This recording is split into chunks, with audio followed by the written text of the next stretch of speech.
एक माँ की दर्द भरी कहानी, एक सच्ची कहानी जिसे सुन के आप अपने आंसू नहीं रोक पाओगे। हेलो माँ, मैं राजू बोल रहा हूँ। कैसी हो माँ? मैं ठीक हूँ बेटा। ये बताओ तुम और बहू दोनों कैसे हो? हम दोनों ठीक है माँ, आपकी बहुत याद आती है। अच्छा सुनो माँ, मैं अगले महीने इंडिया आ रहा हूँ तुम्हें लेने। क्या? हाँ माँ, अब हम सब साथ ही रहेंगे।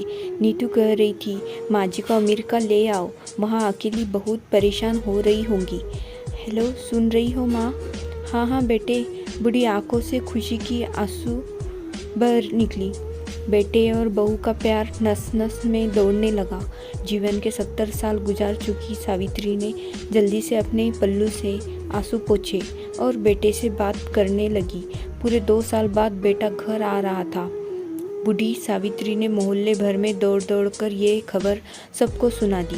सभी खुश थे कि चलो बुढ़ापा चैन से बेटे और बहू के साथ गुजर जाएगा। राजू अकेला आया था।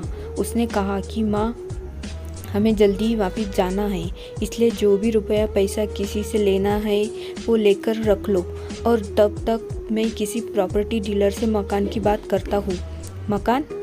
माँ ने पूछा। हाँ माँ, अब ये मकान बेचना पड़ेगा, वरना कौन इसकी देखभाल करेगा? हम सब तो अमेरिका में ही रहेंगे। बूढ़ी आंखों ने मकान के कोने कोने को ऐसे निहारा जैसे किसी अबोध बच्चे को सहला रही हो। आनन फानन और औने पौने दाम में राजू ने मकान बेच दिया। सावित्री देवी ने वो ज़रूरी सामान समेटा जिससे वो उनको बहुत ज़्यादा लगाव था। राजू टैक्सी मंगवा चुका था। एयरपोर्ट पहुंचकर राजू ने कहा, माँ तुम यहाँ बैठो, मैं अंदर जाकर सामान की जांच और बोर्डिंग और वीज़ा का काम निपटा लेता हूँ। ठीक है बेटे। सावित्री देवी वहीं पास की बेंच पर बैठ गई। काफ़ी समय बीत चुका था। बाहर बैठी सावित्री देवी बार बार उस दरवाजे की तरफ देख रही थी जिसमें राजू गया था, लेकिन अभी तक बाहर नहीं आया। शायद अंदर बहुत भीड़ होगी सोचकर बूढ़ी आंखें फिर से टकटकी लगाए देखने लगी। अंधेरा हो चुका था। एयरपोर्ट के बाहर गहमागहमी कम हो चुकी थी। माँ जी, किससे मिलना है? एक कर्मचारी ने वृद्धा से पूछा। मेरा बेटा अंदर गया था टिकट लेने, वो मुझे अमेरिका लेकर जा रहा है, सावित्री देवी ने घबराकर कहा। लेकिन अंदर तो कोई पैसेंजर नहीं है, अमेरिका जाने वाली फ्लाइट तो दोपहर में ही चली गई। क्या नाम था आपके बेटे का? कर्मचारी ने सवाल किया। राजू। सावित्री के चेहरे पे चिंता की लकीरें उभर आई। कर्मचारी अंदर गया और कुछ देर बाद बाहर आकर बोला, माँ जी, आपका बेटा राजू तो अमेरिका जाने वाली फ्लाइट से कब का जा चुका। क्या? वृद्धा की आंखों से आंसुओं का सैलाब फूट पड़ा। बूढ़ी माँ का रोम रोम काँप उठा। किसी तरह वापस घर पहुंची जो अब बीत चुका था। रात में घर के बाहर चबूतरे पर ही सो गई। सुबह हुई तो दयालु मकान मालिक ने एक कमरा रहने को दे दिया।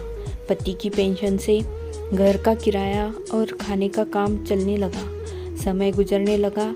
एक दिन मकान मालिक ने वृद्धा से पूछा, माँ जी, क्यों नहीं आप अपने किसी रिश्तेदार के यहाँ चली जाए?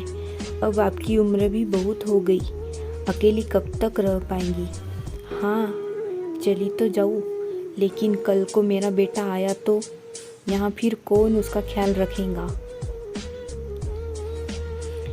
ये बात सुन आँख से आंसू आने लग गई। दोस्तों, अगर आपको मेरी ये कहानी अच्छी लगी हो तो मेरे चैनल को लाइक, शेयर, सब्सक्राइब ज़रूर करिएगा। Thank you.